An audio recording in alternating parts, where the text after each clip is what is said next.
All right. Welcome, everybody, to the final match of the regular season of the All Things Rotas Team League. Enpo versus Acheron. It is going to be hopefully a wonderful series to close everything off, as there are still standings in contention here with this last game happening, which makes it very interesting. So, luckily for us, it's actually quite simple to summarize here, and I can do just that for you right now before we head over to the desk. And this is what our standings are looking like after yesterday, after our amazing results yesterday, which was banned if we lose, beating someone, alternate reality, that's who it was. Yeah, so beating alternate reality, putting us at a 3-2 scoreline, 18-13 map score. And then All Things Primate actually 6-0ing the Jin Lair Pinkwings to make them have a very unfortunate situation of being put in 4th place.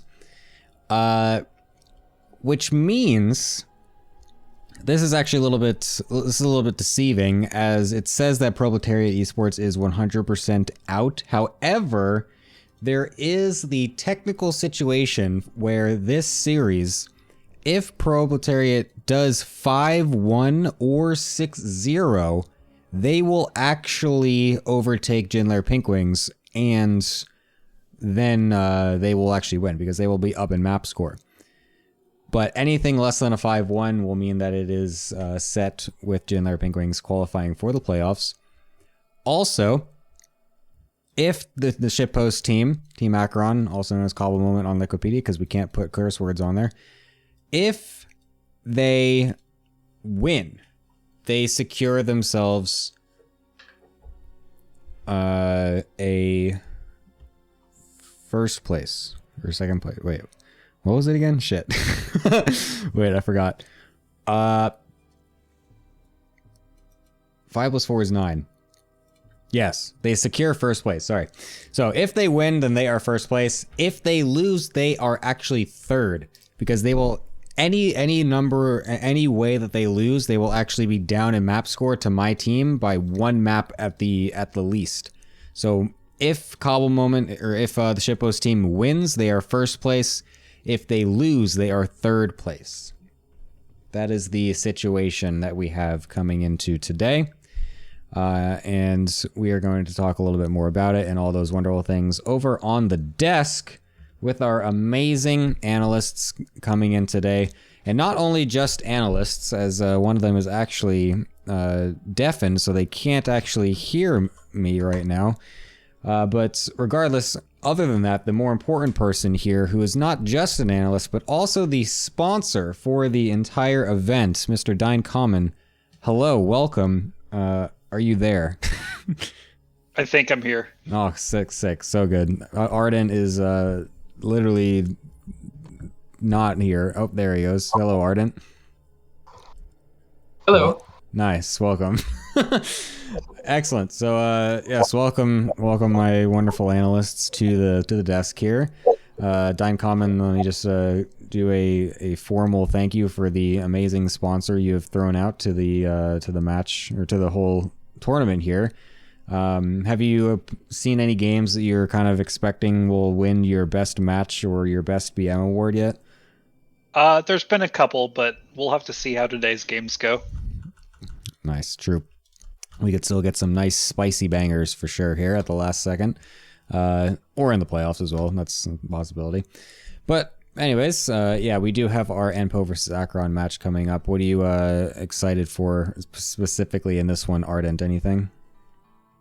Well, I don't really know all too much of how these players play, but that's a PvP, so maybe we can see some very funny builds and impressive prep. Yep, hopefully, because the second match especially will be very interesting, maybe with Goat Puncher versus Bean. But before we get there, it will be Mousy versus Lanzer, which will be a PvZ, since Lanzer has been playing Zerg this whole tournament. So I don't know. Are Dynecom, are you seeing anything in this match? And then, of course, we go to Enpo versus Acheron. Are you seeing anything in this match that will be potentially interesting for you? I would love a dirty all-in, although I don't think it's going to come. I've been spine rushing Protoss on ladder, not because it's good, but because it's funny. Yeah, it is funny. Who cares about MMR? If you want to use those words, sure, maybe it's funny. But I don't think Lancer's gonna pull that out. That would be quite against his idea of a solid macro man. But maybe he'll throw some memes out. Who knows? You can macro out of a spine rush. Yeah, perhaps, maybe. But yeah, do we know if we want to throw any predictions for any score lines here coming into the first series, or as the match as a whole here for any of you? My prediction is we're gonna have too many PvPs. Yeah, that's true. My prediction is 5-1 for Proletariat. That way, if they win, I win because I get the prediction right. And if they don't get 5-1, my prediction is wrong, but my team qualifies. So I win in every situation. So in one of the situations, you actively want your team to not qualify for the playoffs, then? Yeah, but I win a bet, so it's fine. Ardent moment. Anyways, so what are we thinking scoreline overall then? What are we absolutely predicting for the score? Well, I guess I'm gonna say that Bean goes down 0-2. I don't know. I can expect like Maozi maybe to go 1-1 against Lancer with some horrendous cheese, and Enpo to get to 2-0 Acheron. Whoa, Enpo 2-0ing Acheron, really? Yeah. Wow, what makes you say that? I don't know. I had to find the points to make it a 5-1, and I don't see Lancer getting 2-0. So sorry, Acheron. Really? Wow, that's extremely interesting. Well, I'll be honest with you. I don't have high hopes for the Enpo Acheron match going Empo's way, given how often he says that he fucking hates this game. But regardless, Dynecom, do you have an overall prediction where what you think the scoreline will be for the whole match? I'm feeling a 4-2, and I don't really have any basis for it, but we're just gonna go with 4-2. Nice. It's a pretty safe bet, as it's the most common outcome pretty much for all the team leagues that has been happening. So it is for sure a safe bet for now. But we'll see what goes on exactly as we get into this series, and I'll come back to you guys in just a little bit after our first match so we can break it down a little bit more. So I will see you guys a little bit later.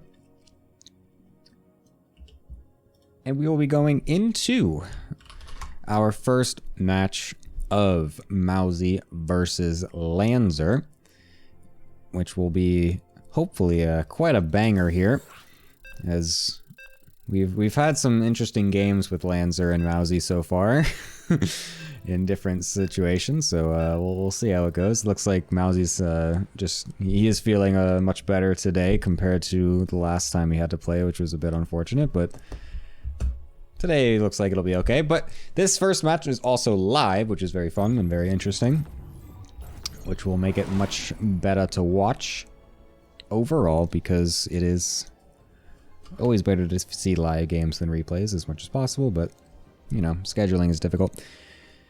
Anyways, on the top left side, who is currently spawning for Team Enpo, it is none other than Mr. Maozi. And on the bottom right side, playing for Team Acheron, it is Mr. Lanza.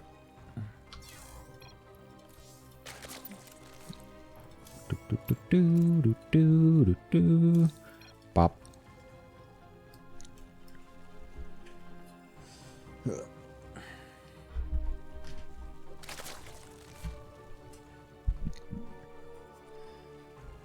What was I gonna say? I don't remember what I was going to be talking about, which is rather unfortunate. I don't know.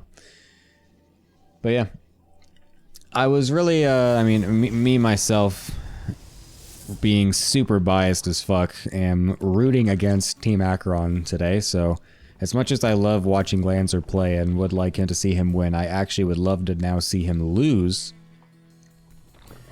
to give my team as big of a shot as possible to end up in second place overall, which would be extremely awesome.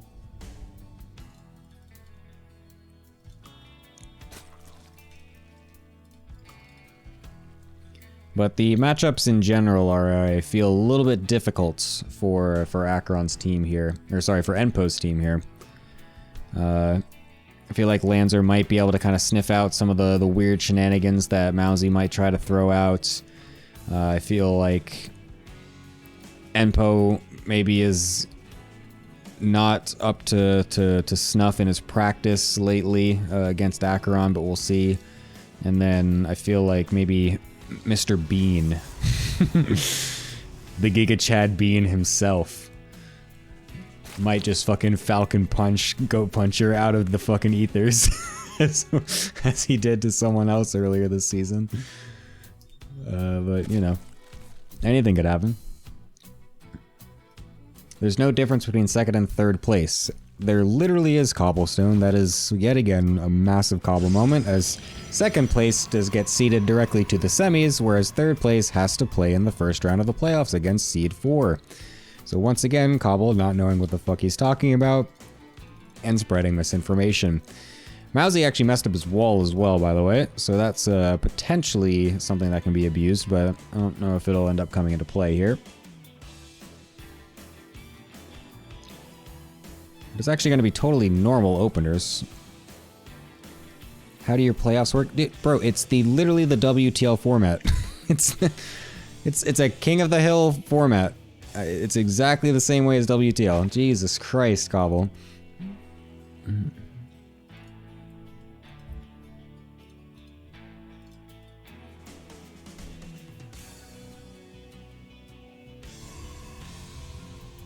Although this is actually, what the fuck am I looking at? He made a fast second gateway and is now just like making multiple adepts out of both of them. What the hell?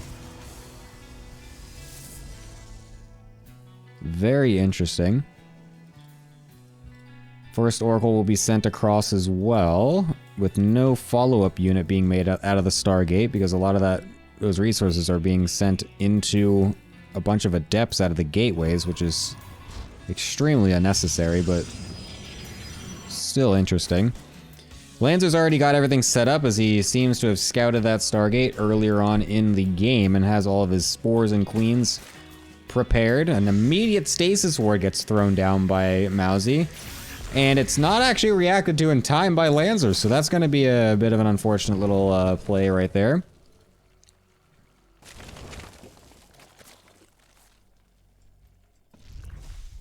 Trying to dive back in and maybe find another one, but will not be able to find that.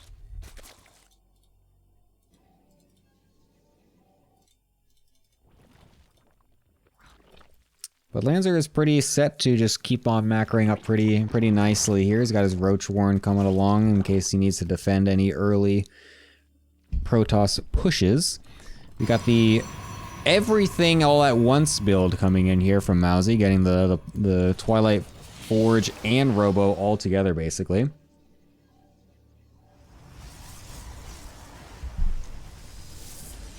Snoctopus with his own cobble moment happening right now. Oh my god, you see the tentacle of this fucking creep tumor just like go through the air? That was whack. Yes, for anyone who is unaware of how best of 2 Team League format works, if you are new to this still, yeah, it's best of 2s. Each player plays a best of 2. A map win means that your team gets a point. The first team to get 4 points will win the match. If there are 3 1-1s or just some other configuration to end up with a 3-3 scoreline, then a best of 1 ace match is played at the end to determine who wins the whole match. Ah, Team League. What the fuck are you... Do you see this thing up here? Do you see the title of the stream? Like, Snock, come on, man. We're gonna have to get rid of that VIP roll of yours.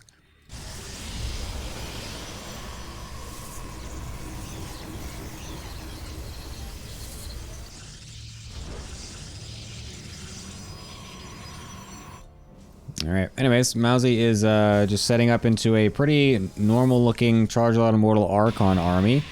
Not really trying to do any early pressure with it for now, as he is just macroing up, getting all his gases set up. Not really posturing to make a Warp Prism or anything to send across the map. Yeah, this wall is definitely strange. Oh my god, yeah, it literally blocks Immortals. This gap is... These are two... This is a corner gap. The corners of both pylons are together, so anything bigger than a Zealot can't actually walk through there.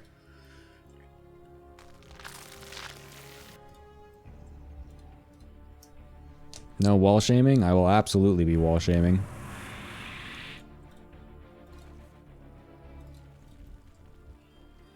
Lands are going for some Ling Bane Hydra. Ooh. That is some potential lethality there. For sure. When do you think he notices? Wait, where did the Immortal go? Oh, they're just sitting up here. When do you think he notices? I don't think he will notice, is my guess. Did the Oracle die over here? Something just died.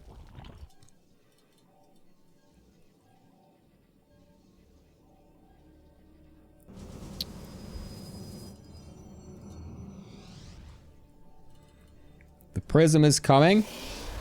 Will it realize that there are a bunch of... Dude, he has so many Adepts. Why does he have so many frickin' Adepts?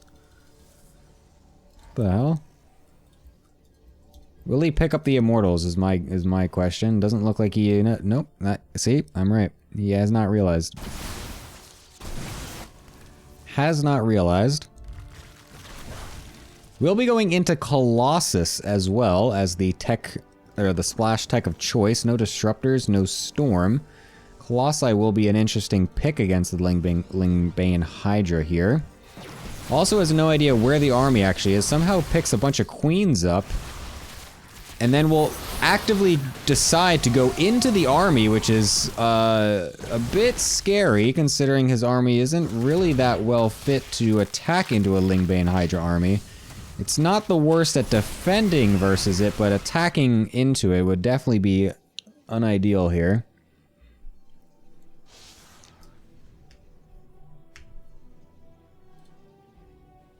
Oh, there's a Warp Prism attack going in the main, sorry. I was looking at chat. Killing off the Hydra Den is pretty nice. It's a very nice pick off. I would love it if he was moving out with his main army to go to one of the other bases, but it seems like Lanzer's whole army is actually ready for that, so instead he could just keep warping in the main. I don't know why he brought his Warp Prism back, as there's still a Zealot here and it's not getting dealt with, so he can easily just keep warping in while pretending to attack over the left, but instead, well, he's move commanding his whole army into the opponent's army for no reason. And now the Colossus coming in as well to just suicide itself. Oh no, Mousy completely losing control of that fight.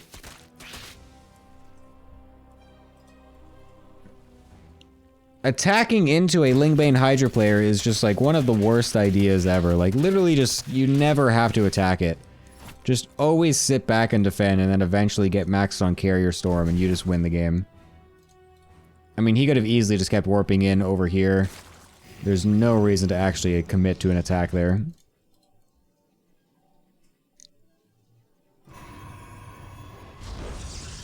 Literally the biggest mistake that I see lower level players play or do when they're playing against Zerg in this style is that they just attack too much. Literally, if all they do is just sit and defend and then just poke with harassment, it's so much better. Attacking into Ling Bane Hydra is just the worst thing because they want to attack you. Like, the whole point is that they're trying to max out as much as possible and attack you.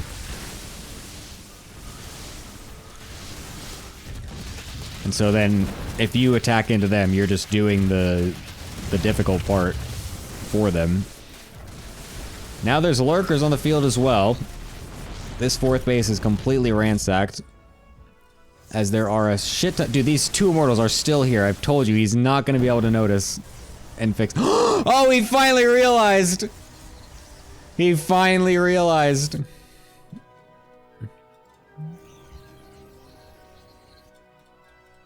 This War Prism could get a free kill on that base over there if he's paying attention, but it looks like neither player actually is. Oh, now Lancer realizes it. Oh, no, he doesn't.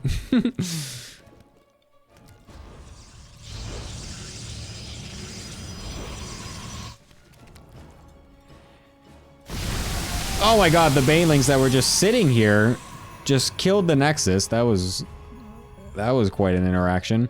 There's the fleet beacon and the 2 extra Stargates, so the carrier transition will be coming into effect here. Disruptors were also made as well to help deal with these lurkers. Uh-oh. Not exactly what you want to do as Lancer here. Does he have a hive yet? Oh no, we don't want to attack into this either as Mousy. Oh, the disruptors! No, no, no, no, no! You can get a 6 shot! Oh, where's this one going? What? Okay, whatever. There is a hive, but I don't see any Vipers yet, and I don't see, there we go, the upgrades for the lurkers is the thing I was looking at more. There was no fast burrow I noticed on those lurkers. No extra range either yet. Oh. Disruptors, no! Those are so important! Shoot them! Shoot the disruptors! Oh, it's too late. Zealot's killing off the top right base, though, which is pretty nice. Would love it if he keeps all these Zealots alive. Please just bring these back home. Don't just int them. Oh, no. Although he wasted a lot of Banelings on them, though, so it's actually not the worst situation. I mean, it's not great. It would have been nice if he kind of just kept them back and then just brought them back in a little bit later to do some more harassment, but at least they did soak up a few Banelings. Carriers are coming out now, and with no Vipers, it could be a little bit sketchy if those eventually do get out, but the problem here remains that, oh my god, the choke point, though, against all these Colossi is extremely lethal. And Lancer is doing his absolute darndest to throw this game right over to his opponent. Because if Mousy can just get the death comp, he still has a chance to win this game. Lancer is not going for Vipers. He's starting to get quite inefficient in his trades. He's getting a lot of units choked up here. I don't know what Mousy's doing, though. Okay. Nice disruptor shot, though, as Lancer continues to waste a lot of his units, and Zealots are now back over to the other side and will just barely kill off that hatchery. Mousy is starting to make some pretty good moves here. Not overcommitting too much and instead just going with the harassment. Much better. Just like I was talking about. Oh, but the Baneling's over on the top side. Oh, not noticing. Killing off 12 probes. And now the lurkers are stuck. The disruptors. Oh, no, he moved them away. Oh, he would have killed all 4 of them with the last couple disruptor shots. But he moves them to the right for some reason and misses completely. Oh no, that was a massive mistake from Mousy. Then he just kind of kept sitting in the lurker shots as well. He doesn't have any detection with him. He just finished a couple observers, I believe. There they are. Does have speed for them as well, which is pretty based, but then that might actually just make them run right into the Hydras and the Overseers, so that's actually kind of not good. Would really love a Oracle constantly revelating those lurkers to be a little bit more better, but going back into the engagement here, the Disruptor goes off on all those Hydras, which is pretty nice. The Interceptors are starting to die off as well, though, and like I just said, the Observers are having to constantly be remade here as they are sprinting forward towards the Hydras with their extremely fast speed.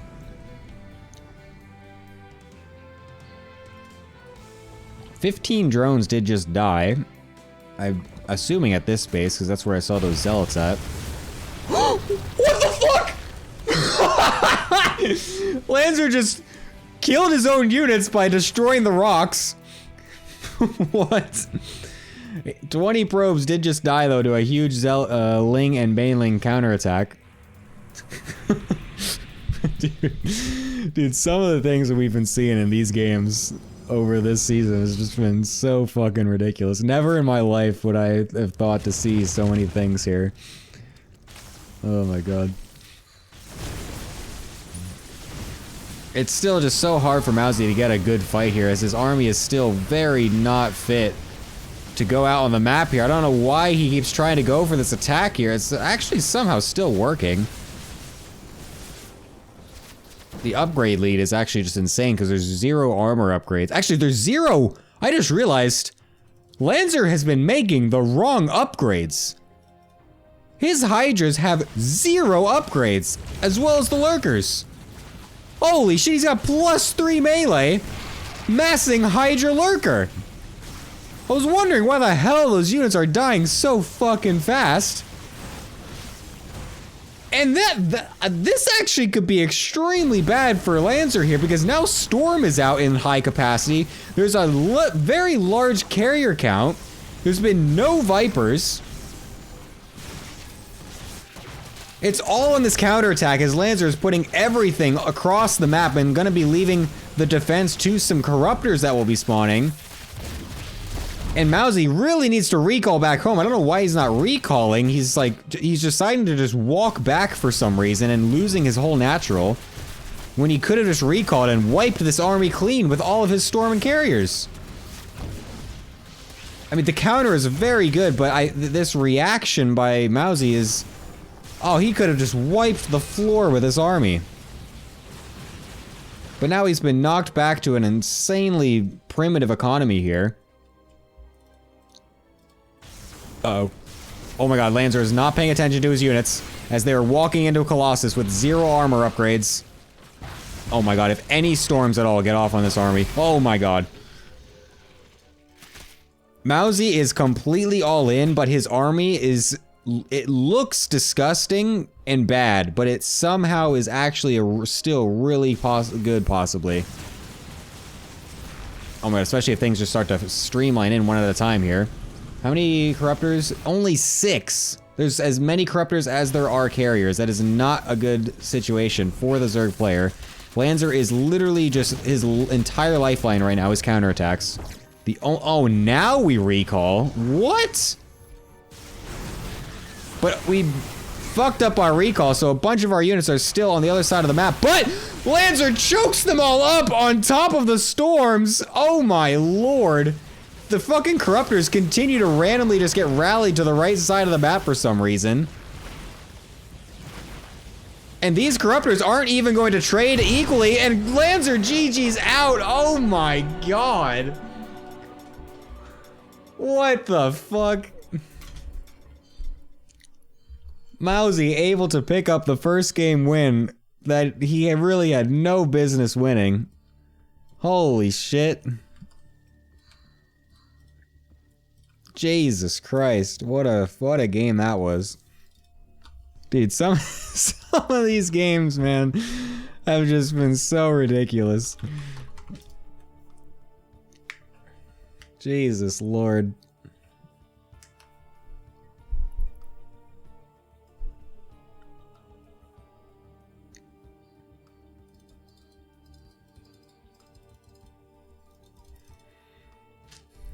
Oh, the altitude pick from Lancer. He means business now. He absolutely is meaning business.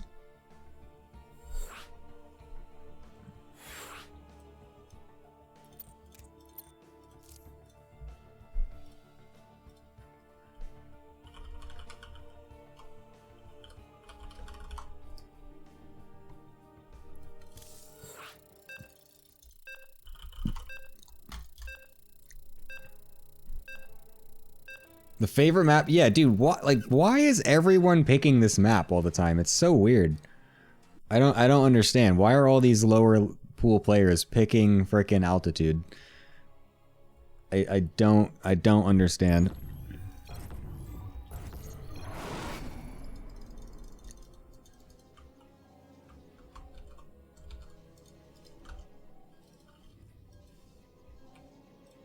All right. On the bottom left side, playing for the Proletariat Esports, Team Enpo, fighting for their chance to still qualify for the playoffs. It is Mousy. And on the top right side, doing an extractor trick, which is extremely strange, playing for the shitpost team, Team Acheron, and trying to secure their first place spot. It is Lanzer.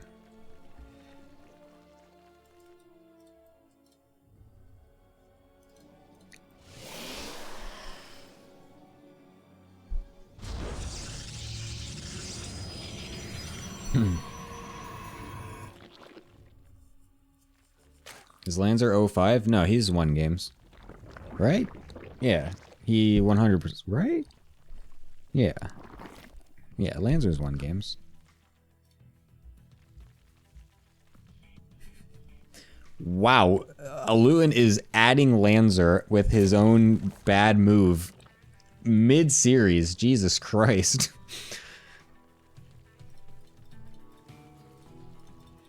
Absolutely ruthless.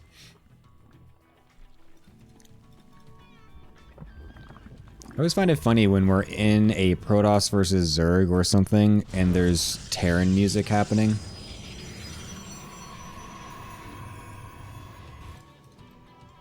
Cat, you want the cat saw reaction? I mean, you could wait until the series is over. Like, Jesus Christ, mid-series is just like, it's fucking brutal, man.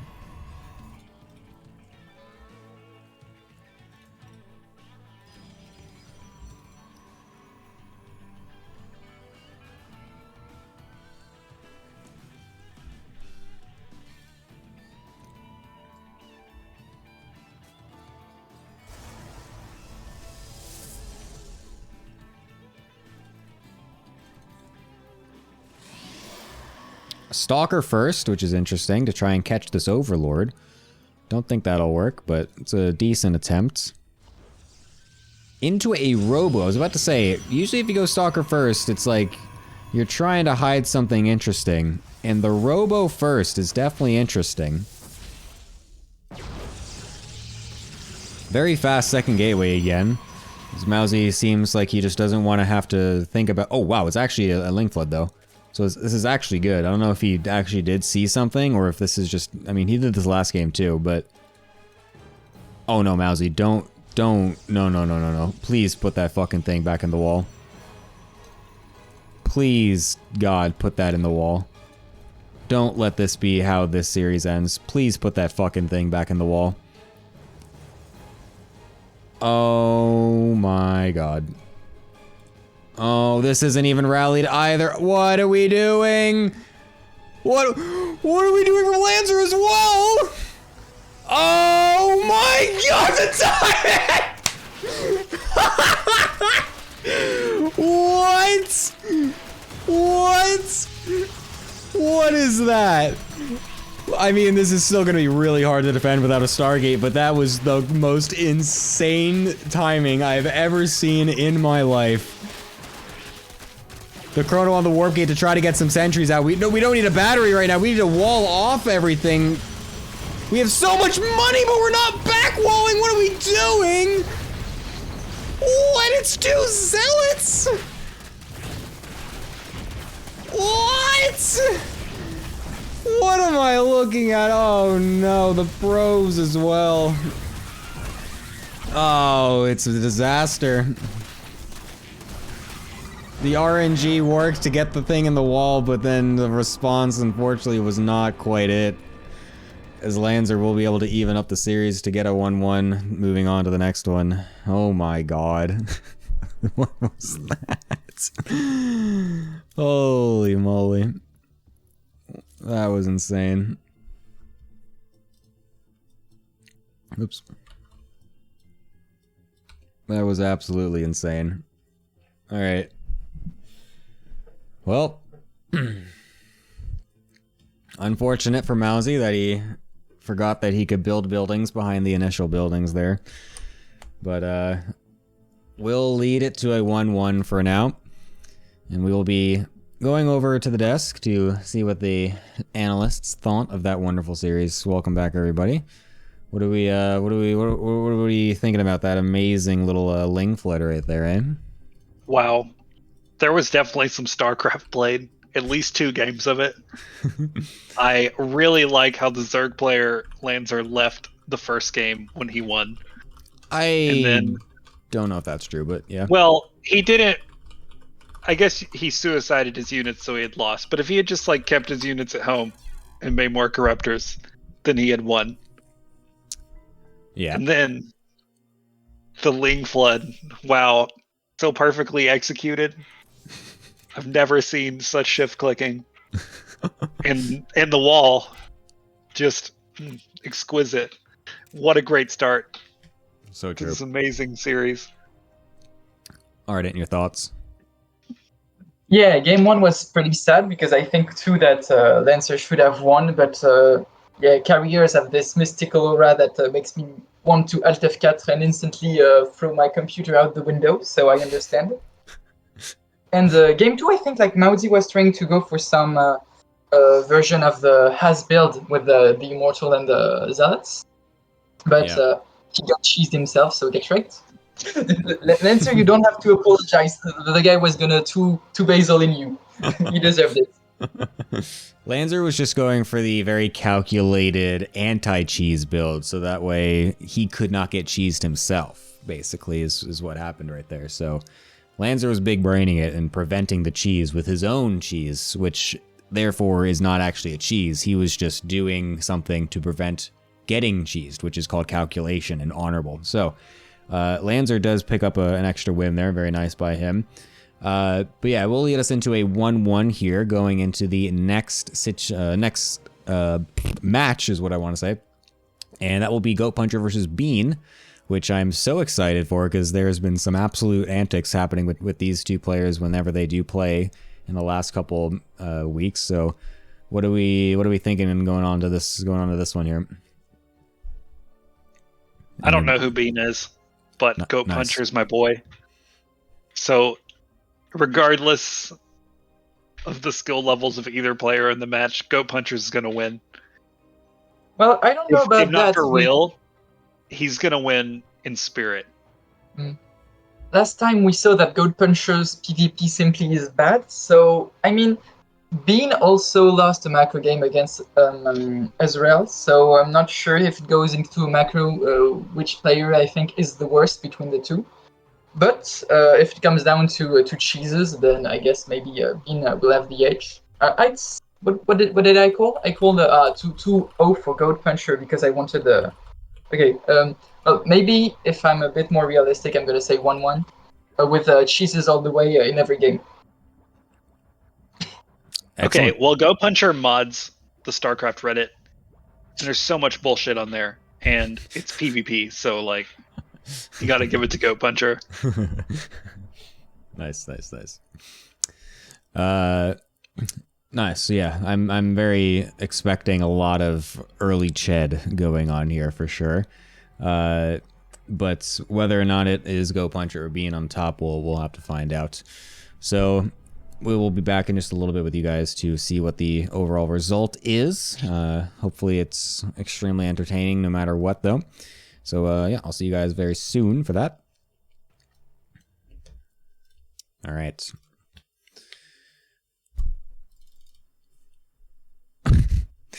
Anyways, all right, we are going into this next game to see what goes on. Very nice. And these ones are replays, so we can kind of go right into them, which is very cool, but the fact that it is replays is a little unfortunate. And both players remembered their colors. Wow, very based and awesome by them. Very, very cool. Very, very cool.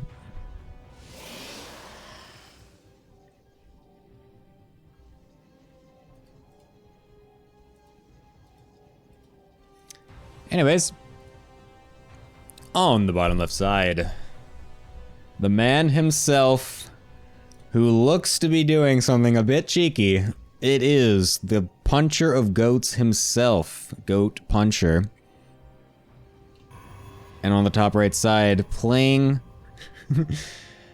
as one of our favorite healthy, nutritious foods, it is none other than the Makoto Slayer, Bean. And we've got a little bit of what we like to call the unbeatable build Coming from Go Puncher.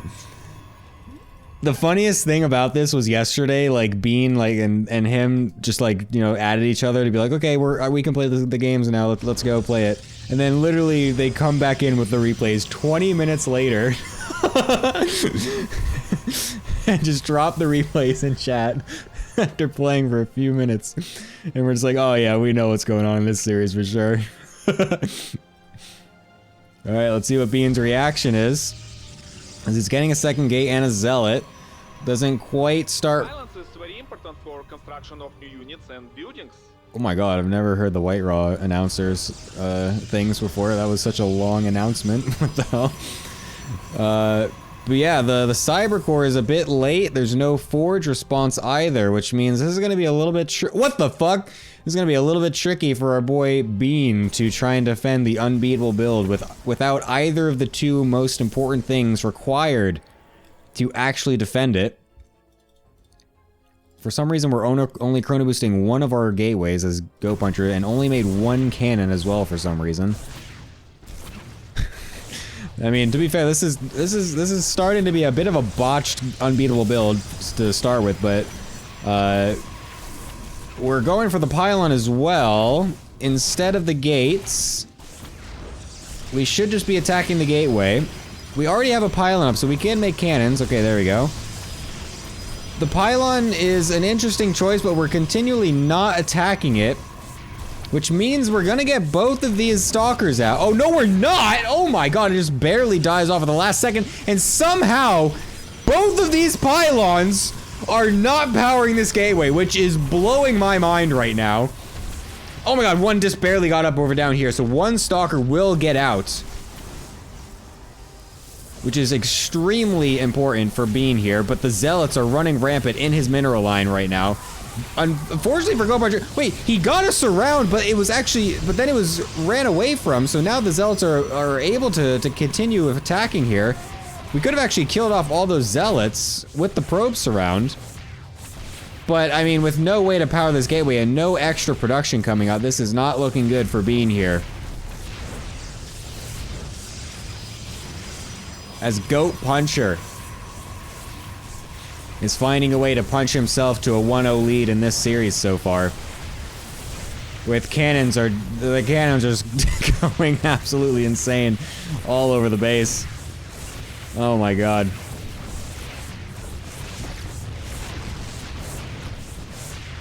And the GG is called, and Go Puncher does find his first win here in a very swift fashion. But I mean, did we expect anything else, to be honest? I don't know if we did.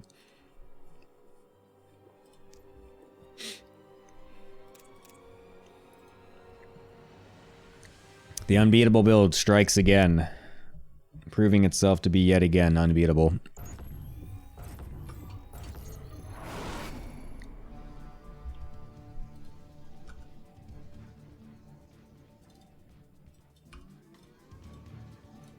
Alright. Will we find something equally as Ched this game? So far it doesn't seem like it, as no probes have yet to go across the map. But we do have on the bottom side of the map playing for Team Enpo. It is the Goat Puncher. Oops. And on the top right side playing for Team Acheron, it is Mr. Bean. But we will have a forward pylon from Go Puncher, which is interesting. This is not exactly a one-gate expand map, and this pylon, or this probe, is taking a bit of an interesting route to try to get to the other side of the base, or the other side of the map here. So we could still be seeing some interesting shenanigans going on. As it is, oh wow, what a spot. Oh no, that's not on purpose. I thought it was just an accident. I thought he was literally just hiding it underneath that thing. That would have been so cool. The double gas opener with nothing in the gases yet.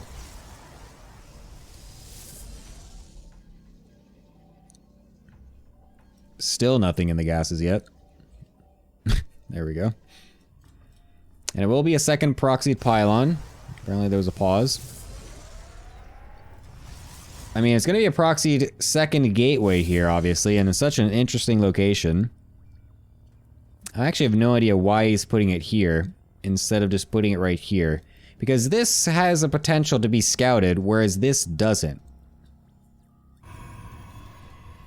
Literally just a normal scout path down this direction, which is where this probe is going to go, will find this pylon. But if he literally just put it right here instead, it would not be seen by this probe right now. So, not exactly sure what Go Puncher's idea was there. So it looks like he'll be in a bit of a disadvantage if he does actually decide to commit to this. And it will be a proxy robo. A double proxy What? It's not a gateway. It's not a single row. It's a double proxy robo, which is absolutely not what Bean will be expecting here by any means, for sure. Holy crap. Some absolutes. Now, this is the shit I like to watch, right? We don't want to see a fucking diamond level macro PvP. Let's be real. We want to see this fucking garbage. We need a second pylon reinforcing these two robos, though, and this probe should not be suiciding itself to. I don't know what is happening right now. Oh my god, no. We need a fucking second pylon here. Oh my goodness. We are not going to be able to get these in time. He chrono boosted the wrong one. Actually, no, he did do both of them. Somehow Bean is actually almost losing a stalker to a zealot, and has somehow bought enough time. There's a sentry as well that will actually alley-oop the first stalker somehow, and with that one dead, that's actually bought him enough time to get this immortal out, I think, and not quite save the robos entirely, but does get an immortal out. I don't know why Go Puncher never sent a faster probe, because it was very obvious that that pylon was going to die. And now it's looking quite a bit rough for the Goat Puncher himself, as getting up this ramp will be a bit difficult, and it's giving a lot of time for a Stargate and extra gateway units to get morphed in here. He's actually continually making units despite the fact that Warp Gate is done. The Immortal is trying its best to go hand in hand versus these Stalkers, and it is doing its best. But unfortunately, that's not quite enough, as it will get killed off as the reinforcing Stalkers also come in to help. And yes. That will be that. An unfortunate end to Goat Puncher's reign here. As literally, if he just made a second pylon immediately with that probe instead of suiciding it, he actually probably would have just won the game. So that is a little unfortunate, but regardless. Yeah, also if he didn't just put it in the scouting path as well, yes, that is also very true.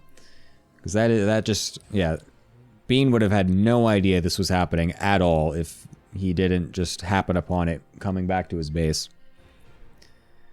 So yeah, a little bit unfortunate there for Team Enpo, which losing another game, which really should have been another 2-0 there.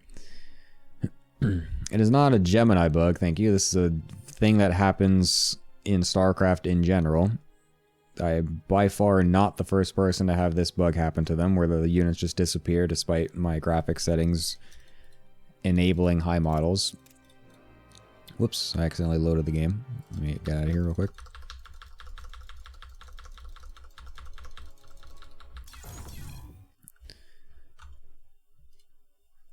I don't know why it happens on this. I don't know why it happens so often. I literally can't tell you because the settings are correct. Couldn't tell you. Anyways, let's go back to the desk to go ahead and break down what was honestly the most insane series that we've seen ever, obviously. Ardent, your take on that extremely exquisite PvP. Well, I didn't expect Goat Puncher to cheese both games.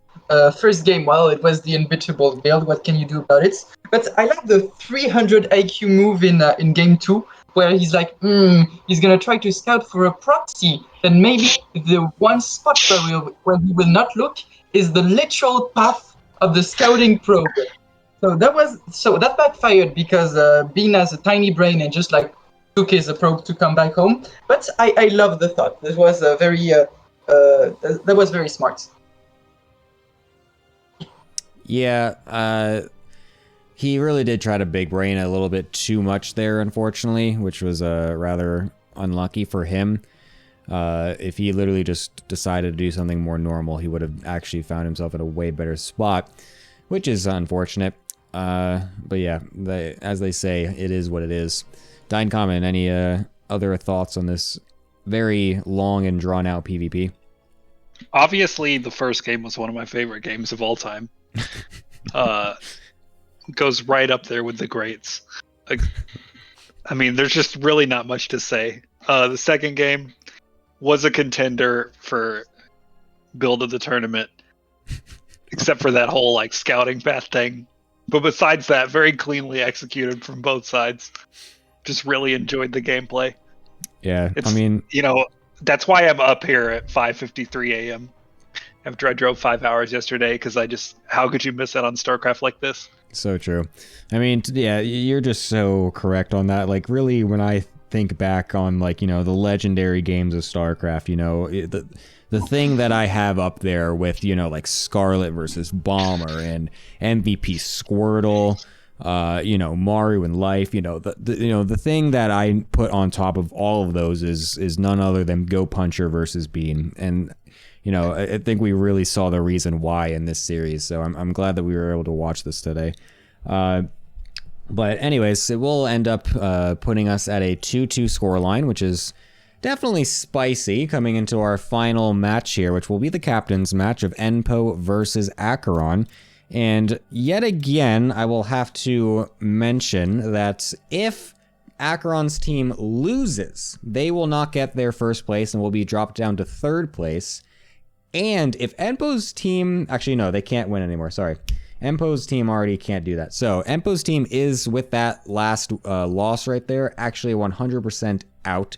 So, they had to keep a 5-1 scoreline if they wanted to qualify for the playoffs. So, they can't anymore, unfortunately for them. But they can now, at this point, fuck up Acheron's team as much as they want. So, yeah, this is all now on Acheron's team to try and secure their first place spot here. So, yeah. Do you guys have any comments about that before I move on? I just hope that it's as entertaining as the other games were, with very smart mind games such as freeing your supply by destroying it under rebels, or placing your proxy on the path of a scouting post, because that was very entertaining, and I hope we get more of this. You can see like the influence of Cobblestone on his teammates right there. Nice little cobble jab in there. I like that. Yeah, Dine Comment, what are you thinking going into this captain's match, which will hopefully be a bit more high level gameplay overall for you here at 5 a.m. Man, if we get any higher level than the last match, like I don't know what I'm gonna do. Yep, it's true. Maybe we'll get a best game in here, perhaps, for your award here. We'll constantly keep tallying. It's gonna be hard to compete with that 2-gate forage. I mean, true, but did you see Aang's build yesterday? No, I was driving. Oh, dude, you gotta watch the VOD on that one. His game 1 VOD against our boy Ardent right here. I mean, that was a build, and it was actually so perfectly executed that I was like losing my mind. But yeah, so that one is definitely a contender up there. But all right. Anyways, so yeah, we will be going into the final match here of the two teams, so we'll be seeing what the overall result is, and perhaps maybe even get an ace match, as there's still a possibility for that. So I'll join you guys in a little bit to see what you guys think about it after this series. All right, here we go into the final match, potentially of the entire ATP regular series. Regular season. I can't fucking talk. Because spawning on the top right, if he is able to 2-0, he will send Team Acheron to the nether regions of third place. It is none other than the guy who fucking hates this game, Enpo. And on the bottom or left side, playing for Team Acheron, it is in fact Acheron himself. Acheron. That was a sick intro. That was a great intro right there. Nailed that one. Very good job, Gemini.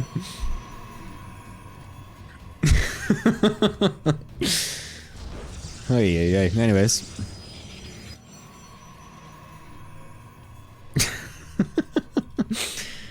Oh, that was so funny. Alright. Let's go. Do something interesting, guys.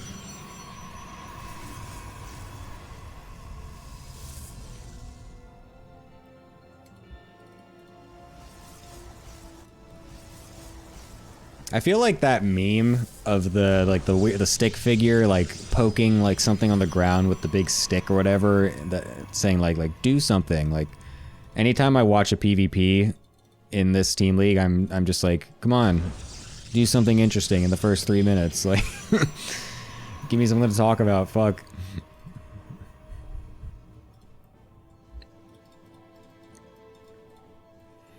Give me something to talk about. The probe denial from Acheron is not quite up to snuff, as Enpo is actually able to block the attempted block and keep his probes mining in the right spots. Very nicely done by him. Meanwhile, Enpo will be proxying his third pylon on the other side of the map here while going for a double stalker opener. Acheron will be responding with his own double stalker opener, so what exactly will this be, I wonder? I'm gonna go ahead and guess Stargate. Well, anyways.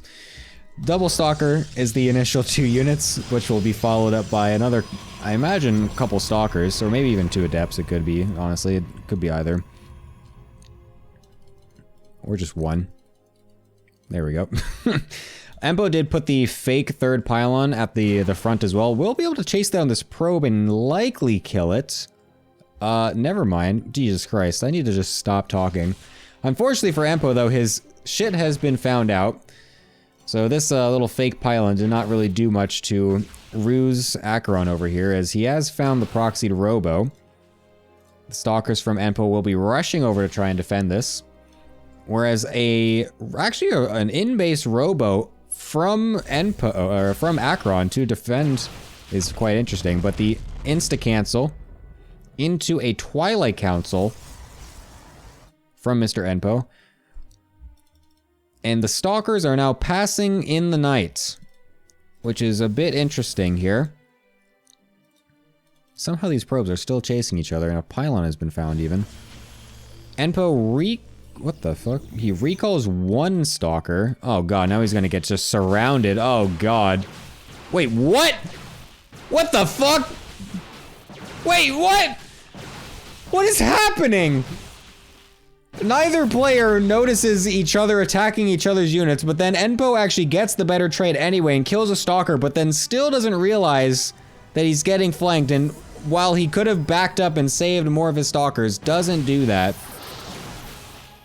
And is now on the back end, pushing out into a bunch of Stalkers. Does have batteries and a Nexus set up, though. And he even has a potential to block the Nexus of Acheron here.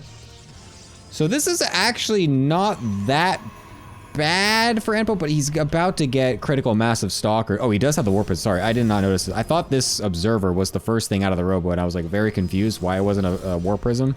But it is a Warp Prism, so never mind. This is very bad for Enpo, because he does have 1-shot potential with all these Stalkers, but chooses to not do it for some reason. There we go.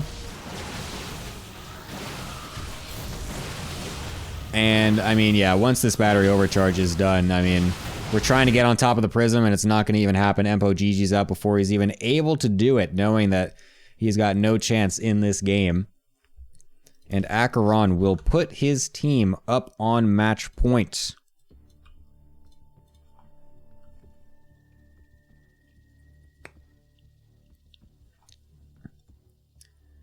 This is all on Enpo to clutch it out and send it to an ace match, which has at this because the first series was played live, so no one in this team, no one in either of these teams actually knows if this goes to an ace match or not. So we're gonna need to actually schedule an ace match if it does happen, which is, you know, it is a potential here, and I don't think Enpo is actually here. I don't think Acheron is awake, so we will have to actually have a very interesting little ace match likely on our hands, which will be quite entertaining if this does end up happening.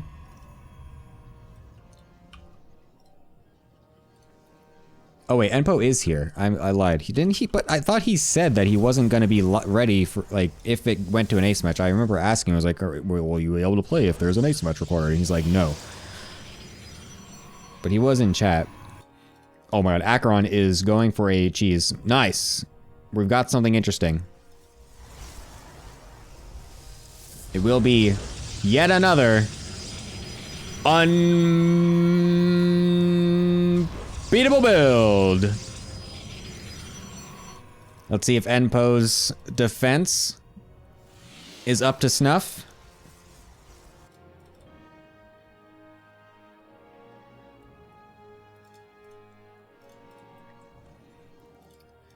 The probe will get sent up. We'll be able to see that there is nothing to see. And now we must see what the reaction is. It is an immediate cyber core. Oh, this pylon in the wall is so brutal. That's such an easily abusable pylon. I just put 2 and 2 together. And so far, this response from Enpo is not looking that tight, to be honest with you. He is trying to block the cannons, which is, gets a pretty decent block, but then the triple cannon immediately. Oh my god. Oh, this is so brutal. The Zealot, the probe pull, that's not actually doing anything either! Oh god. Acheron is trying to just absolutely punch Enpo right out of the fucking I don't know, right out of the game, like literally making him rage quit this game for his entire life. As the cannons will be able to get up here, and the late probe pull, after the cannons are already completed, is a bit of a move. Will kill 2 of the 3 cannons, while losing his entire mineral line for it, and now has to deal with the Zealots, and that will not happen, basically. So, as we can see, it seems as though Team Acheron will be finding their first place spot, as the 4-2 scoreline will come out here for Team Acheron. So yeah, unfortunately, both players that played against the unbeatable build did not actually understand how to play against the unbeatable build, which is a bit sad. And yeah, that will be that, as Team Acheron secures their first place seed, and Team Enpo, unfortunately, is eliminated from the tournament officially, although they were already eliminated before, but regardless, I said it anyway. So yeah, unfortunately for Team Enpo, they are not able to mess up Team Acheron to the fullest extent. They were able to finally snatch out that win, and we'll put them up in that first place spot. So nice for them. And yeah, I guess we'll just kind of go over to the desk now to break down what was yet another extremely interesting and very close and hard to understand and call PvP. Yeah, Dying Common, what did you think about that one? Wow, you know, after the appetizer and then I guess brunch and stuff, you know, you kind of feel like we were heading towards like the higher level match, and maybe that's not even the case. I mean, we just saw such crisp execution, just like we thought, coming from our aces. I mean, the stalker movement, the cannon rushes. Oh, just crisp gameplay. Really what I needed to start my day here at 6 a.m. So true. Very, very true. Ardent, your thoughts? Well, I think that I heard people complaining about looking at too many PvPs, but the good thing is that in this team league, the average PvP lasts about 4 minutes, so they don't have to look at it for too long. Yeah, that is definitely good for them. These were definitely some swift games today, for sure. This has got to be one of the fastest ending matches we've had the entire season, I feel like. It was basically an hour of everything all together. So very, very swift for sure. But yeah, we've got 2 unbeatable builds in the same series that were, as mentioned, both unbeatable. You know, what do we... Are we going to start seeing a bunch of unbeatable builds suddenly in the playoffs? What do you think, Ardent?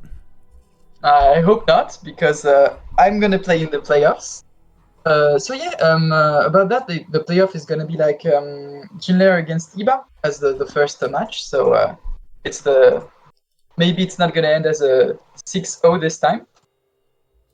No, it's not. It's my team versus Jinler. Doesn't your team have the head-to-head against Iba's team? Yes, but they are 4-1. We are 3-2. 4-1. Oh yeah, because of the yes, the number of Jim and wins. I have an important question for you. Sure.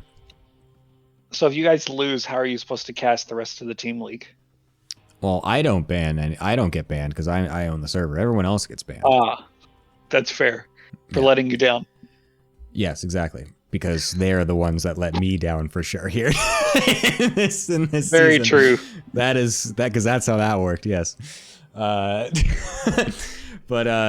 no, yeah, no one understands that the band, if we lose, like everyone keeps saying, like, you know, whenever we kept losing, we're like, well, they're not banned yet. It's like, yeah, because the whole fucking season isn't over yet. Like, So we so can what you're win saying the whole is, thing. if your team minus you had gone undefeated, your matches wouldn't have mattered. Yes, exactly. And I would have True. been not banned because I am the one that can ban or not ban people. So I, of course, would not ban myself because I can't actually physically do that. So, yes, exactly. That's very how impressive it admitting works. that. Yes, thank you. I know. I'm very, very humble. I know. Anyways, but yeah, so it will be my team versus Jinler Pinkwings in the first match of the finals. I'll even just throw it up to the thing here so you guys can see this on stream. So yes, this is with Cobble Shippo's team going up to rank number 1. This is the standings. So my team versus Jinler Pinkwings will be happening in the quarterfinals of the playoffs, where All Things Primate will be waiting in the semis, and the Shitpost team will be waiting in the finals for everything to come up. So yeah, that will be happening with the playoffs starting this next week here. Yeah, I mean, we, Band If We Lose, already beat Jinler Pinkwings before, so, you know, we're going to feel pretty confident going into that next series yet again. So, I don't know, you guys can maybe throw some predictions for what you think might happen for the playoffs coming up soon, if you would like to. I think regardless of what happens, the viewers lose. Oh. Have you seen how many PvPs we've been playing? Holy shit. Yeah, but to be fair, a lot of them have been very entertaining. Like, unironically. Spoken like a Protoss player. You're like my buddies when I'm in Discord, and they're like, oh my god, this 5th TVT in a row, I'm telling you, it's peak StarCraft. I mean, I mean, yeah, some of them are pretty fucking good, and there's a lot of people that have been enjoying it, so I would say that yes, bring on the PvPs. There's nothing there, to be fair, like, I was saying that I really did want to see a lot of early cheeses and stuff because that's what makes it interesting at the beginning. But then if it actually does go to a macro game, watching a diamond level disruptor battle is actually peak StarCraft. Like, that is really the most entertaining thing that anyone could watch. It is just the most chaos you can imagine. So That's that fair. also is something that I would love to see more of. I haven't seen as many DTs as I thought it was going to. Oh, I think you need to just look back on all the VODs again, because there absolutely have been a lot. There have been a lot of those, I think. So maybe I don't know. Maybe you need to catch up on some. Look, I've been camping, but we'll get to him. Yeah, don't worry. That's fine. I'm very excited to see who you end up picking for best BM and best match as well overall. Yeah, me too. Arden, any thoughts about the upcoming playoffs? Well, I think it will depend on the formats. As Roy told me, it was a best of 9 with every player doing a best of 1. But I'm not really sure how the remaining 4 games are gonna be played out. Maybe you could explain if you haven't done it yet. What do you mean the remaining 4 games? Oh, they're you said best 4v4s. of 9. So if it's a best of 9, there's potentially 9 games. So if every player plays a single game. So yeah, this is what I was thinking of what I'm doing, where it will be a best of 9 where every pool plays a best of 1, yes. But in that case, it wouldn't be every game played out. It would just be the first to 5 wins. So it would be different from the actual normal season where every single game is played. But yeah, it's just simply the whatever you call it, the best of 1s. The first to 5, and then yeah, I guess hold up, I guess then if it's a 3, what is it? Wait a minute, I can't do math in my head. This is very difficult. So yeah, then if they need an ace match, they just like throw out an ace match each, you know, same the way as the way it normally happens. Am I missing something, or is that correct? Can the ace match be Battleship? What? The ace match is Rainer Party between all participating members of each team. Oh my god, our Tavern Battle. I don't even know what that one is. You haven't played Tavern Battle? Oh my god, what have you been doing with your life? I don't know, being actually good at StarCraft. Since I sponsored this tournament, let me give a shout out to SC Tavern Battle, the best arcade game. Nice. I'll have to look it up to figure out what that is actually. The order of playing, yes, I'm going to set the same way as it was for the original season. I will set the order of which pools will play each other in order. I'm deciding exactly what that will be, but it might just honestly be like 1 to 5 or 5 to 1, just to keep it simple and easy to understand.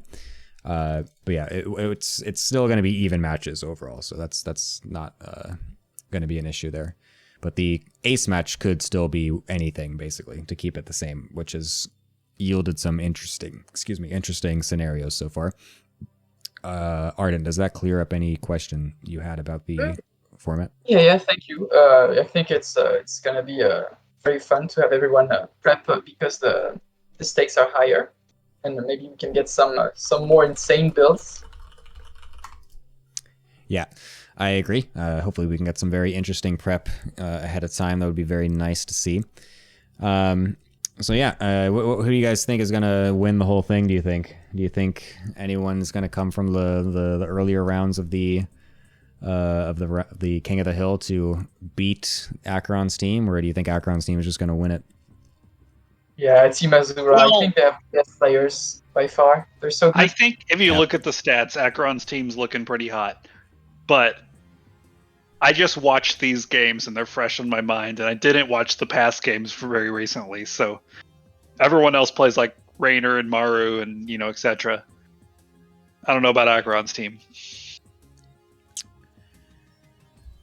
Yeah, I mean, I think it was the 15-14-14 that did it. I don't know. To be honest, I spaced out because I was trying to read Heroku's thing in my chat as you were saying that, so I don't know what you just said. But it's okay. I'm sure it was very interesting and extremely relevant to what we were talking about. Very relevant. But anyways, yes, thank you guys for joining me here on the Analyst Desk for the final series of the regular season of the All Things Protoss Team League. Thank you again, once again, Dine Common, for actually sponsoring all of this. So it's very cool to get some prize money and stuff to play for. As always, do you guys have any parting words as I send you guys off here? Absolutely. It's been great to be here, and I want to thank my mom for me being born. Okay, Arden. And I'd like to thank Team Acheron for allowing me to play a bit more, because I was very scared, but good thing they won. I'd like to thank Arden's mom as well. I was about to say. All right, you missed a great opportunity to say, I also thank Dying Comment's mom for letting me be born, some shit like that. Yeah, no, I try not to do it on your stream. Oh my god. Anyways. All right. Yeah, thank you guys for joining me. Maybe we'll see you in the playoffs sometime on the desk again, but we'll see you guys later. Later. Peace. All right. So that will be it for the regular season. Team Acheron beating out Team Enpo 4-2 and securing their first place spot and their #1 seed into the playoffs there. It's very nice for them. The format, like I just said, for the playoffs is, for now, I'm thinking it's the best of one thing, but with what Heroku just said in chat, I might alter it a little bit, so I'm still figuring out exactly what it's going to be. But yeah, you will know whenever the actual first match goes live. If you are watching this on the VOD on YouTube, then that is what you'll be waiting for. But regardless, we're going to figure something out that works best. So wait for that. For now, though, that has been it.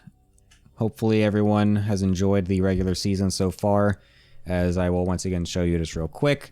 Once this gets updated, Team Shitpost, the Shitpost team will be up at #1, All Things Primate will be at #2, and everything else is pretty much set here.